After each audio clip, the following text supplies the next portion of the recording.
Hey, so guys, I'm making a pecan pie, but I'm going to adjust it a little bit. I'm putting a little bit of lemon zest in there, and I'm also going to put a little bit of pumpkin in there. So what we're going to do is firstly make the filling. What I have in the pot here is my glucose. We're going to add the sugar to that. We've got some really nice brown sugar, some granulated sugar. We've also got some butter, and that can go in the pan as well. What we're going to do is just bring that to the boil. Now what I've also done here, while that's just coming up to the boil, I've diced some squash, okay, butternut squash. You can use pumpkin, you can use really whatever you like. I've blanched it in boiling water for about 3 minutes.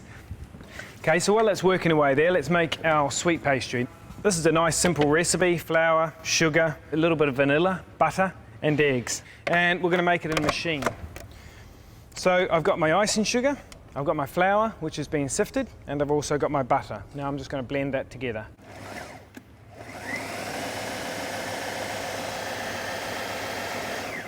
Doesn't take a lot. You can see that straight away come into that nice sandy texture. Important to get it all off the sides, like when you're making pasta or anything in these machines.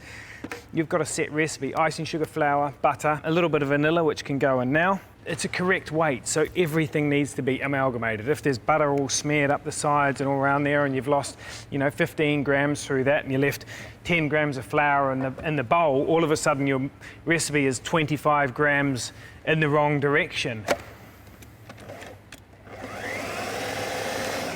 Okay, now I'll add my egg yolks. I've got 2 egg yolks which are going to go in there as well. And I'm going to give it just a quick blend, and then I'm going to pull it out and finish it off working it on the bench. Okay, that's us. So let's work that nicely together.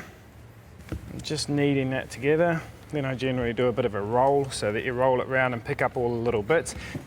Okay, so as soon as you've done that, see, I've sort of flattened it out into a nice, flat, round, neat, and then I'm just going to cling film that and put that in the fridge and let it rest. Pastry's done, and my mix for the pecan pie has just come up to a boil, and what we're going to do is we've got everything beautifully dissolved in there. It looks pretty much like a nice thick caramel sauce. We're going to add our sugar into that. We're going to add our dark rum into that. Just mix that through. And then we can start thinking about adding the rest of the other ingredients. So pecans, a little bit of really nice orange zest that I've zested. Put our squash in there. If you want to put in more squash, less squash, I mean, go for your life. And then our eggs, which we're going to sort of beat those through as well. And you notice that I've sort of saved a few of the pecans on the side, and that's going to be used for the top of the tart. Okay, that all looks good. So we'll just let that rest there for a minute, and let's roll out our tart shell. The best way I was ever taught for dealing with short pastry was to keep it really, really cold. But to sort of work it, it needs to be at room temperature. If it's rock solid, firm, total fridge, what I'd do is just break it up into all little pieces, okay? And then just pick the whole lot up again and just mould it back together with your hands. And your hands carry a lot of heat. So what you're going to end up doing is actually softening it, but it's still going to be cold. So what you want to do is soft but cold. As soon as the butter in this pastry starts to melt, that's where you're going to have problems where it starts to droop through your hands and just doesn't work. It's one of those things, if you get this pastry wrong, it's an absolute nightmare. It's one of the worst, it's one of the most frustrating things in the kitchen when something like this goes wrong. A little bit of flour to keep it going. Thickness-wise, that's not too bad. A lot of the time, I don't put too much flour on the actual product. I do a lot of flouring of my actual rolling pin, which is a nice way to keep, any flour lumps or anything like that off it as well.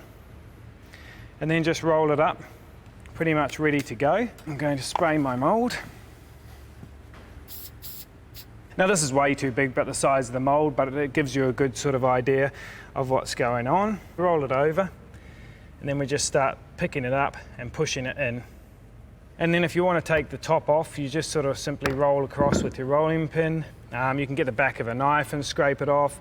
You can even do it with your hands if you still want to get a little bit of extra down through the sides. And there you sort of have it, is a nice little lined tin. So once we've done that, we're just going to rest that in the fridge. The idea is that we rest that for at least 25 minutes. Rest it longer. Make it the day before is good as well. So back out of the fridge, and then we're going to blind bake it. When I was growing up and we did a lot of baking, you'd always find this sort of thing in your pantry, generally a tub with all of rice or beans or whatever it was, with the paper still in, that the paper had been used quite a few times, and they just sort of get dumped back in here, and every time you bake, you take them out and use them again. And that's exactly what you should do. Then we'll just sit them in, line it, push it down to the bottom, so you're making sure you're getting all this rice or beans or whatever you're using nicely into the sides. Put it straight in the oven like that. Okay, so once your little tart shell has been in there for about probably almost 20 minutes, 15 to 20 minutes, you've got a nice little bit of colour on it. Remove all your grains, all the paper, everything. Double check it for holes or anything like that. Then I would get some egg wash and egg wash it. Just pure egg yolk. So you're brushing that egg yolk on the centre, and then put it back in the oven for a further 8 minutes or so. And what you're doing is sealing it, and it will actually strengthen the tart as well, because it bakes on. It's like, you know, making pottery and glazing it and baking it, and you get it sets it solid. It's going to hold it really, really nicely. So that's quite an important little tip and part of this process as well. We've got our lovely mix here, which looks fantastic. It's glistening. It's got a nice amount of pecans in, nice little bit of sweetness from the pumpkin. Then you really want to just dish it out and dish it into these little individual moulds. And then we've got some separated little pecans here, which we can do around the top. And that's just really a presentation thing, I guess. Looks nice and neat. And I've filled this mix right up to the brim as well. I haven't left a whole lot lower or anything like that. It's going to souffle, you know, because there's eggs in it. Anything that's got eggs in it naturally expands, souffles generally because of the eggs, but it's not going to do it that much, okay? So, you know, a millimetre or something like that. So you can brim it, you know, fill it right to the brim if you want. Now, back in the oven with that, turn the oven down to about 160 degrees, and you're baking that for anything from about 25 to 35 minutes. Out comes our little pecan pie. It's been in there probably about 30 minutes now. It's nicely cooked. I'm going to serve it as it is like that. It should be served warm. So I'm going to pop that out of the shell. As you can see, the pastry is reasonably crumbly and soft because it's really nice and thin. Whipped cream, a little bit on the plate. That's what my tart's going to sit on so it doesn't start roaming around the plate on me. I'm going to brush it with a nice amount of maple syrup because you've got that beautiful top and you want to glaze it all as well. A little bit of maple syrup on the side and cream. There you have it, guys. Quinella cream, nice little pecan pie with pumpkin through it and orange. A little bit of extra maple syrup on the side. Done. To create